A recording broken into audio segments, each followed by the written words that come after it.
बरसों पहले एक छोटे से गांव के पास एक घना जंगल था। कहते हैं कि उस जंगल में हर पूर्णिमा की रात एक रहस्यमयी झील प्रकट होती थी, जिसे कालिंदी झील कहा जाता था।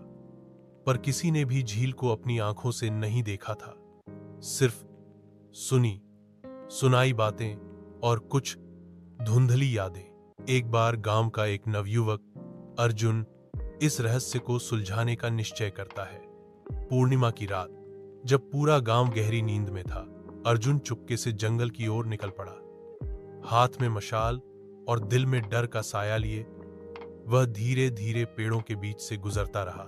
जंगल में एक अजीब सी नीरवता थी, न कोई जानवरों की आवाज, न पत्तों की सरसराहट। अर्जुन का दिल जोर जोर से धड़क रहा था। चलते चलते अचानक उसकी मशाल बुझ गई और गहरा अंधेरा उसे घेरने लगा।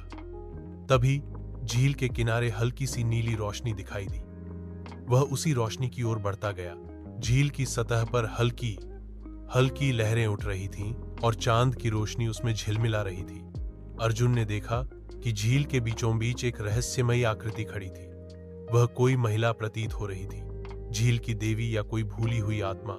उसकी आंखें चमक रही थीं और एक रहस्यमय मुस्कान उसके होंठों पर थी। अर्जुन डर से कांपने लगा। आकृति ने हाथ बढ़ाकर उसे बुलाया और अर्जुन के कदम खुद ब खुद उसकी ओर बढ़ने लगे। झील की ठंडी लहरें अर्जुन के पैरों को छू रही थीं। आकृति की आंखें जैसे उसकी आत्मा को पढ़ रही थीं। अचानक आकृति ने अर्जुन के कान में एक गूढ़ शब्द फुसफुसाया, जो सच जानना चाहे उसे खुद को खोना पड़ेगा। अर्जुन ने आंखें खोलीं तो पाया कि वह झील के किनारे बेहोश पड़ा था। वह घबराकर उठा और भागकर गांव वापस आ गया। अगले दिन से अर्जुन की आंखों में एक अजीब चमक थी। वह अब और किसी से बात नहीं करता था। कहते हैं उसने झील का रहस्य जान लिया था, लेकिन उसकी कीमत चुकानी पड़ी थी। आज भी अगर आप उस जंगल में पूर्णिमा की रात जाएं, तो झील की नीली रोशनी में अर्जुन की परछाई देख सकते हैं, उस रहस्य के साथ जिसे कोई और कभी जान नहीं पाया। अर्जुन के गांव लौटने के बाद उसकी आंखों में जो चमक थी, वह दिनों के साथ और भी गहरी होती चली गई। गांव के लोग उससे डरने लगे।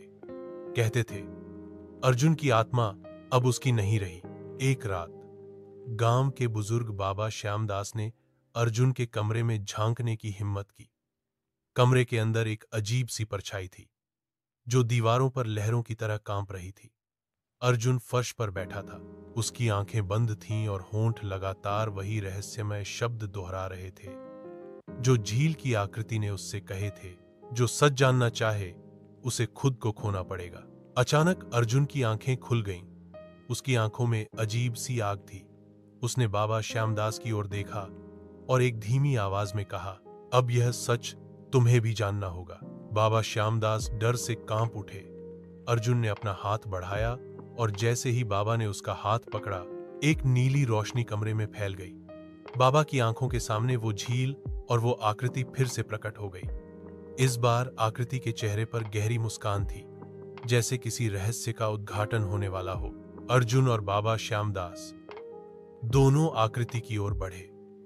आकृति ने दोनों को अपने करीब बुलाया और फुसफुसाई, अब यह झील तुम्हारी आत्माओं का घर बन गई है। तुम्हारे सच भी अब यहीं कैद रहेंगे। कहते हैं अगली सुबह गांव वालों ने अर्जुन और बाबा श्यामदास को फिर कभी नहीं देखा।